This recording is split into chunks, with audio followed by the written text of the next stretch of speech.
आप लोग थोड़े थोड़े से पीछे बजिए। हाँ कीजिए, अभिषेक प्रारंभ कीजिए। ओम ह्रीं श्रीं क्लीं ऐं ह्रं बम बम हम गम सम सम तम तम बम बम झम झम झीं झीं श्रीं श्रीं द्रां द्रां द्रीं द्रीं द्रवय द्रवय। ओम नमो अर्घते भगवते श्रीमते जलाभिषेकं करोमि स्वाहा करोमि स्वाहा करोमि स्वाहा चित्ततम्ब विनिरे क्षीरमुदिरु इष्टै मनोरथ सतै भव्य पुंस उड़ै सुवर्ण कलशै निकला बसान संसार सागर बेला हेतु सेतु प्लावय त्रिभुवन के पतंजलि। ओम ह्रीं श्रीं क्लीं ऐं ह्रं बम हम शम तम बम बम बम बम हम हम शम शम तम तम बम बम झम झम झीं झीं श्रीं श्रीं द्रां द्रां द्रीं द्रीं द्रवय। ओम नमो अर्घते भगवते श्रीमते जलाभिषेकं करोमि स्वाहा करोमि स्वाहा करोमि स्वाहा। उदक चंदन तंदुल पुष्पिकैश्च नमः सिद्धेभ्यः। ओम नमः सिद्धेभ्यः। ओम नमः सिद्धेभ्यः। श्री वीतरागाय नमो नमः। नमो हरिन्ताणं नमो सिद्धाणं नमो आयर्याणं नमो ज्ञानं नमो लोयसवसाणं चत्तारि मंगलमारिन्तामंगलं सिद्धामंगलं साहुमंगलं केवलीपण्णतो धम्मो मंगलं चत्तारि लोकोत्तमारिन्ता लोकोत्तमा सिद्धा लोकोत्तमा साहु लोकोत्तमा केवलीपण्णतो धम्मो लोकोत्तमा चत्तारि शरणं पहुँचामि अन्ते शरणं पहुँचामि सिद्धे शरणं पहुँचामि साहु शरणं पहुँचामि केवलीपण्णतो धम्मं शरणं पहुँचामि। ओम ह्रीं अनादिमूलमन्त्रेभ्यो नमो नमः। ओम ह्रूं फट् क्रीटं क्रीटं घाते घाते परविघ्नान् स्फोटे स्फोटे सहस्रखण्डान् कुरु कुरु परमुद्रान् छिञ्छिन्द परमन्त्रान् भिन् भिन्द क्षां क्षाः ह्रूं फट् स्वाहा। ओम नमो भगवद्वर्मन् ऋषसं चक्रं जल्लन्तं गच्छै आयसं पायलं लोयणं भुवनं जयवा विवादे वा थमणे वा रणांगणे वा रायंगणे वा मोहिण वा सर्वजीव सत्ताणम् अपराजित भवतु रख रख स्वाहा इति वर्धमान मंत्रेण सर्वक्षां भवतु सर्वशांति दुष्टि भवतु सर्वसमृद्धिर्भवतु सर्व आरोग्यं समाधि सुखं च भवतु। ओम अर्मुक्लास्नि पापलंशंकरी शुज्ज्वाला सैद्वले सरस्वती तद्भत्प्रसादा पाप विनाशनम भवतु छाम छीम छुम छम छा क्षीरद्धौले अमृत संभवे बम बम ह्रौं ह्रौं स्वाहा सरस्वती भवप्रसादा सुज्ञानम भवतु। ओम भूर्भुवः अरं नमः सर्वशान्तिं कुरु कुरु। ओम भूर्भुवः अरं नमः सर्वशान्तिं कुरु कुरु। ओम भूर्भुवः अरं नमः सर्वशान्तिं कुरु कुरु। यस्सुखं त्रिषु लोकेषु व्याधिव्यसनवर्जितम् अभयं क्षेमारोग्यं स्वस्तिरस्तु विधीयते श्री शान्तिरस्तु सदास्तु शिवमस्तु सदास्तु जयोस्तु सदास्तु। अस्माकं शान्तिधारकर्ता सर्वजनानां नित्यमारोग्यमस्तु सदास्तु तुष्टिरस्तु सदास्तु पुष्टिरस्तु सदास्तु समृद्धिरस्तु सदास्तु कल्याणमस्तु सदास्तु सुखमस्तु सदास्तु अभिवृद्धिरस्तु सदास्तु दीर्घायुरस्तु सदास्तु कुलगोत्रधनं धान्यं सदा सन्तु सदास्तु। ओम नमो भगवते प्रक्षिणदोषे स्कल्मषाय दिव्य तेजमूर्ति नमः श्री शांतिनाथाय शांतिकराय सर्वविघ्न प्रणाशनाय सर्वरोगोपमृत्यु विनाशनाय सपरगद क्षुद्रपद्र विनाशनाय सब क्षामृणा विनाश। अभिनंदन से अभिनंदन मनीष अचिंत सुमन रचना समस्त सिंगाई परिवार गुड़सराय निवासिनः नित्यमारोग्यमस्तु सदास्तु पुष्टिरस्तु सदास्तु पुष्टिरस्तु सदास्तु समृद्धिरस्तु सदास्तु कल्याणमस्तु सदास्तु सुखमस्तु सदास्तु अभिवृद्धिवस्तु सदास्तु नित्यमारोग्यमस्तु। सदास्तु। ओम नमो भगवते प्रक्षिणदोषे स्कल्मषाय दिव्य तेजमूर्ति नमः श्री शांतिनाथाय शांतिकराय सर्वविघ्न प्रणाशनाय सर्वरोगोपमृत्यु विनाशनाय सपरकृत क्षुद्रपद्र विनाशनाय सब क्षामृणा विनाशनाय। ओम ह्रां ह्रीं ह्रूं ह्रौं ह्रः अस्यावसाय नमः सर्वदेशस्य सर्वराष्ट्रस्य सर्वसमाजस्य चतुर्विधि संघस्य तथा मम सर्वशान्तिं तुष्टिं पुष्टिं कुरु कुरु स्वाहा। संपूजकानां प्रतिपालिकानां यतीन्द्र सामान्य तपोधनानां देशस्य राष्ट्रस्य पुरस्य राज्ञा करोतु शान्ति भगवज्जिनेन्द्र करोतु शान्ति भगवज्जिनेन्द्र करोतु शान्ति भगवज्जिनेन्द्र बोलो उदक श्याम चंदन तंदुल पुष्प कैचर सुदेव सुधूप फलार्घ्य कई धवल मंगल गान रवाकुल जिनिग्रहे जिननाथ अहम यजे ओम नैवैशिक प्रांतस्य विश्वादि महावीरांते बिर्मा अनर्घ अवद्वाप्ते अर्घम द्रववामि ते स्वाहा नीलगंध अक्षतान पुष्पचार लीजिए दीप धूप श्रीफलादि अर्घ दीजिए पार्श्वनाथ देव सेव आपकी करो सदा दीजिए निवास मोक्ष भूलिए नहीं कदा ओम देवादेव से चिंतामणि पासना जनन से चतुर्विंशत जनेन्द्राय अनर्घ अवद्वाप्ते अर्घम द्रवामि स्वाहा उदक चंदन तंदुल पुष्प कैसर सुदेव सुधु फलार कई धवल मंगल गान रवाकुले जनग्रह मुनिराज अहम यजे ओम रूम परम पूज्य समणी आचार्य भगवान से विशुद्ध सागर वनेन्द्र देव परम पूज्य से शुभ्र सागर जमने से प्रणत सागर जमने से सोम सागर जमनाथ के भवन चरण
कुंद स्वामी की जय परम पूज्य आचार्य भगवान गुरुवर विशुद्ध सागर जी महाराज की जय सनातन जैन धर्म की जय परम पूज्य मुनि श्री सुप्रभ सागर जी महाराज की मुनि संघ की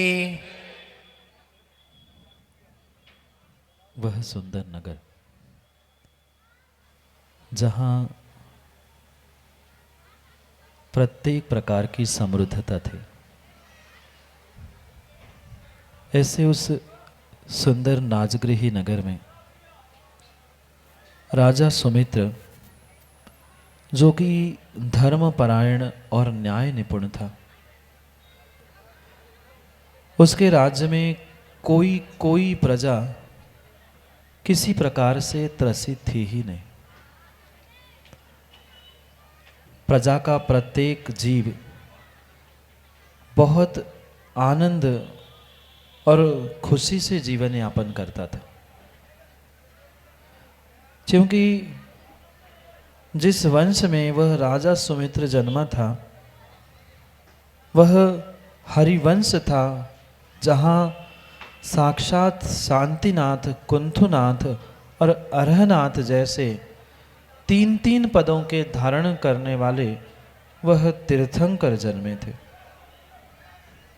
प्रजा तो बहुत बहुत बहुत ही सुख शांति का वेदन करती थी, पर उस सुमित्र राजा की जो पटरानी थी, नव यौवना थी, सुंदरता की प्रतिमूर्ति थी। वह सोमा देवी, कहीं पद्मा देवी नाम आता है। वह रानी महल में रहते हुए भी दुखी थी, क्योंकि माँ स्वाभाविक सी बात है, धन दौलत पैसा मात्र होने से काम नहीं होता।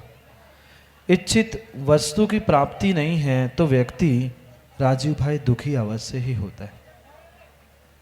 धन दौलत पैसा सब कुछ था, पर माँ को मात्र एक ही इच्छा थी कि अभी तक मेरी ये कोख सूनी क्यों है।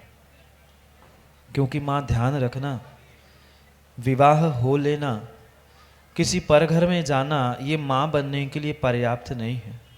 जब तक संतान जन्म नहीं लेता तब तक किसी प्रकार से वह महिला माँ कहलाने के योग्य नहीं होती।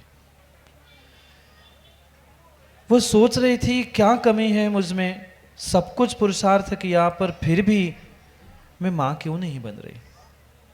दुखी थी, परेशान थी, सोच रही थी कि कुछ न कुछ ऐसा साधन निमित्त बन जाए कि मेरे इस कोख में भी कोई बालक जन्म ले। राजा सुमित्र जैसे सबको समझाता था, ऐसे ही वह अपनी पटरानी को भी समझाता था कि धैर्य रख, धैर्य रख, धैर्य रख, धैर्य का फल। आप लोगों ने सुना नहीं, धैर्य का फल मीठा होता है। वह रानी कहती थी कब तक धैर्य रखूं, इतने साल हो गए शादी को। वह नगर की सब दास दासियां और सामान्य वह सहेलियां भी तो हमें उलाहना देती है, तू इतनी बड़ी रानी, इतना धर्म करती है, तेरा राजा इतना, तेरा पति इतना, स्वामी तीन इस पृथ्वी का, और ये तू गर्भ धारण नहीं कर पा रही। ऐसे ही एक दिन वह चिंतित होकर अपने महल के छत पर बैठी थी। अपने छत के महल पर बैठी थी और छत के महल पर बैठे बैठे सोच ही रही थी, विचार ही कर रही थी, उदास होकर आंखों से आंसुधारा बहा रही थी। उतने में राजा सुमित्र, जो राजगृह नगर का अधिपति था, उसने समझाते हुए कहा, क्यों रानी पगलापन करती है, धैर्य रख, फल तुम्हें अवश्य मिलेगा। वह वहाँ बैठी थी, दोनों की चर्चा चल ही रही थी कि अचानक उस छत पर से एक विस्मयकारी घटना घटते हुए उसने देखी। और जैसे ही वह घटना घटी, दोनों समझ नहीं पाए, राजा रानी सेवक की ये अचानक से आज इस राजगृह नगर के महल की छत पर हो क्या रहा है। उन्होंने आसमान की तरफ देखा, ना बादल थे ना कुछ नहीं था, पर फिर भी अचानक से उस आसमान से, आकाश से बहुत सारे रत्नों की वर्षा होने लग गई। और जैसे ही रत्नों की वर्षा होने लग गई, वहाँ वह दिक्कुमारियों का आगमन हुआ, स्वर्गों में देवों का आगमन हुआ, और शब्द उस बादलों से शब्द निकलने लगे, धन्य है माता, धन्य है माता, धन्य है माता। वो पूछने लगी ये क्या है। जो स्वर्गों से दिक्कुमारियाँ अवतरित हुई थी, रानी के चरणों पर बैठती है, चरणों में बैठती है और सेवा करते हुए कहती है, धन्य है माँ आप, धन्य है माँ आप, साक्षात बनने वाले उस तीर्थंकर की माँ बनने वाली हो। और ये जैसे ही घटनाक्रम वह सुनती है, उस रानी सोमा का मन मयूर ऐसा नाच उठता है। वह सोचती है, सही कहते थे पतिदेव, धैर्य रखो और धैर्य का फल मीठा होता है। ऐसे ही चक्रेश भाई, अध्यक्ष जी, पहले से हम भी कहते थे धैर्य रखो, धैर्य का फल मीठा होता है। और आज आप सबने देख ही लिया कि पहले ही घट यात्रा में ही इतना माताओं आनंद आया, फिर आने वाले पूरे पंच कल्याणक में क्या आनंद आया, ये आप स्वयं सोच लेना। जीवन में ध्यान रखना उपेंद्र भाई, धैर्य रखने से बहुत सारा मीठा फल मिलता है। साक्षात वह दिन जब तीर्थंकर बालक वह गर्भ में जन्मने वाले थे, दिक् कुमारियों ने सूचना दी राजा को और रानी को, 6 महीने के उपरांत तुम्हारे कुक्षी में वह तीर्थंकर बालक जन्म लेने वाला है। कहाँ तो माँ वह कितने महीनों तक बिना पुत्र की रोती रही, और कहाँ तो वह तीर्थंकर बालक का गर्भ धारण करने वाली माँ है। धन्य है वह माँ जो परमात्मा को गर्भ में धारण करने वाली है। हम परमात्मा को नहीं, कम से कम परमात्मा पने को, सम्यक को ही अपने धर्म में और धर्म में धारण कर ले तो हमारा कल्याण अवश्य ही हो सकता है। जो ये अद्भुत कार्य आज हम सबने मिलकर करने का प्रारंभ किया है, जो ध्वजारोहण करते हुए आपने ये उत्कृष्ट दिशा का अवलोकन किया है, ऐसे ही हम उत्कृष्टता की ओर आगे बढ़ने का प्रयास करेंगे। क्योंकि समय बहुत अधिक हुआ है, हमें समय को समझना है और बहुत सारी क्रियाओं को भी अभी क्रियान्वित करना है। पर ध्यान रखना हमें भक्त बनना है, कभी देव शास्त्र गुरु से विभक्त नहीं होना। कुबेर जी, ओ कुबेर जी, कहाँ है रत्न तुम्हारे? 6 महीने पहले से रत्नों की वहाँ वर्षा हुई थी, कम से कम 6 घंटे पहले ही बरसा देते तुम, चिलकनी बरसाते रह गए। ध्यान रखना, 9 महीने पहले नहीं, 9 महीने गर्भ के धारण होने से 6 महीने पूर्व 15 महीने लगातार रत्नों की वर्षा हुई थी। 15 मिनट अब देखते हैं जन्म कल्याणक और आज गर्भ कल्याणक में क्या क्या करते हैं। तैयार रह लेना, तैयारी कर लेना, क्योंकि आज प्रभु यहाँ अवतरित होने वाले। कौन आने वाला है पता है आप लोगों को? ये अभी तो ये पता नहीं कौन से कॉलेज, खैर कॉलेज का ग्राउंड था। अभी कुछ ही समय में जैसे पंडाल शुद्धिकरण हो गया, पंडाल शुद्धि के साथ जैसे आप इंद्र बन जाओगे, ये नगर भी राजगृही नगर के नाम से जाना जाएगा। अद्भुत समय आपके सामने आने वाला है, क्योंकि परमात्मा इस धरा पर प्रकट होने वाले हैं। कभी उपेंद्र भाई तुम्हारे घर में कोई पड़ोसी का माना कि फोन आया, जैसे ही फोन आया कि मैं तुम्हारे घर में आ रहा हूँ, तो सोफे पर पलंग पे इधर उधर पड़ी हुई जो गद्दे तकिया होते क्या करते हो? ठीक कर लेते, अरे पड़ोसी आ रहा है। तुम्हें ये पता चल गया कि पड़ोसी नहीं, कोई बाहर से आ रहा है और तुम्हारे ससुराल से आ रहा है। फिर क्या करोगे?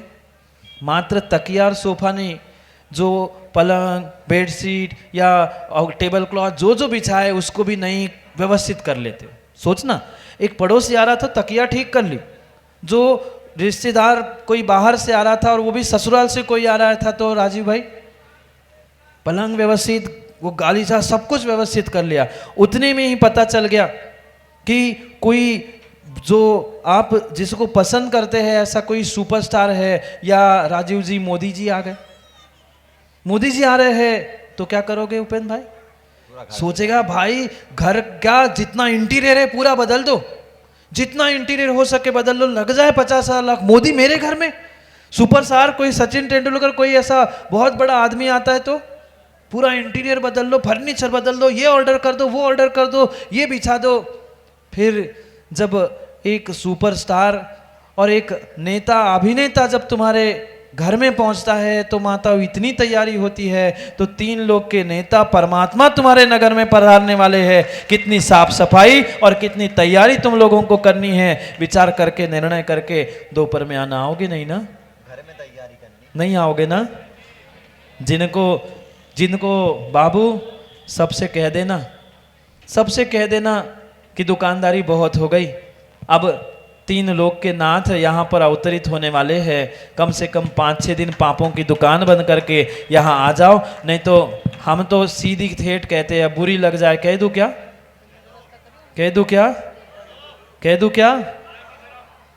कहाँ है कार्याध्यक्ष राजू? बैठे का काम ही कर रहे हैं।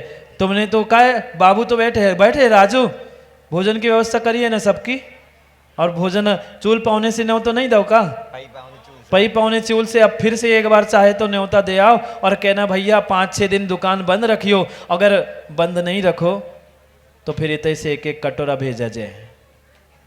हाँ, लड्डू जैसे पहुंचा सकत ना राजू, ऐसे कटोरा भी महाराज पहुंचा सकत।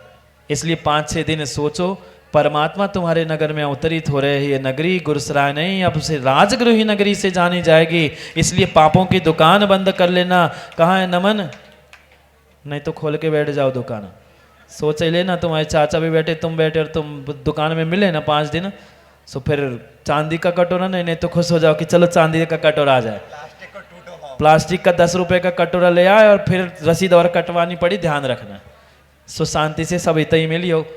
3 लोग के नाथ आने वाले हैं। जब हम घर की इतनी साफ सफाई करते हैं तो माँ हम अपने मन की, हम अपने आत्मा की भी साफ सफाई करने का पुरुषार्थ करें। इसलिए समय पर, समय की बात के लिए समय पे नहीं आओगे ना, सोच लेना।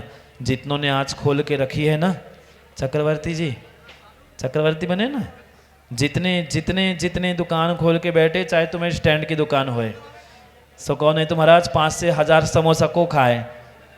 अगर दुकान खोली कोनो के मिल गई, सो फिर कटोरा तुम्हारे घर पहुंचे और फिर फोटो फ्लेक्स ही तो स्क्रीन पे दिखा ले कि भैया।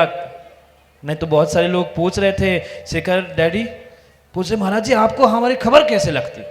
तुम जे नहीं पूछो कौन के घर में कब और का नहीं, हम सबकी खबर रखत। हमारा टेलीकास्ट, हमारा लाइव बहुत लंबा चलता है, इसलिए फिर क्लियर स्क्रीन पे दिखी जाएगी कौन कौन दुकान खोल के बैठे हो।